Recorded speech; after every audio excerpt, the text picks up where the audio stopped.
expression matrimonial home is very common. Most people have heard of it. Not everyone, however, knows exactly what it means. Not every home is a matrimonial home.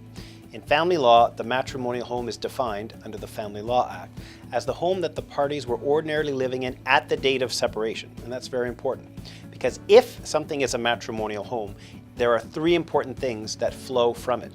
One is neither party can sell it without the other's consent, even if it's just in one person's name. The second is that no matter what kind of debt is against the house, no one can register any new debt, no new lines of credit, no mortgages without the other's consent.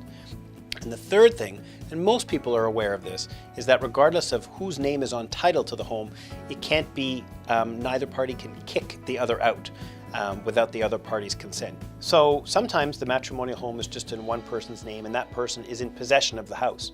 In those cases where there's a real fear or even a suspicion that the party in possession is going to try and sell it without getting the approval or consent of the party not in possession, the party not in possession can and should go to a real estate lawyer and have a special document registered against title. It's called a matrimonial home designation, and it's basically a signal to the outside world, any possible third-party purchaser, that hey, there is another spouse here who needs to be consulted and their consent needs to be obtained before a sale goes through.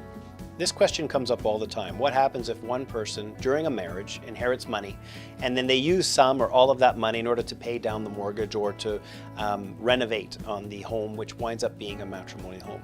And the short answer is, absent a marriage contract, unless you have a marriage contract, there's no chance of getting that money back. The law is that if you inherit money during the marriage and you have that money in an account or an investment at separation, the other party isn't allowed to share in it for purposes of property division. Not so, however, if you inherit money and put it into a house that is a matrimonial home on the date of separation. So if you want to preserve that, if you want to exclude that money, not have it shareable for purposes of property division, you need to have what they call a marriage contract, a prenuptial agreement signed by both parties, done with full financial disclosure with lawyers involved.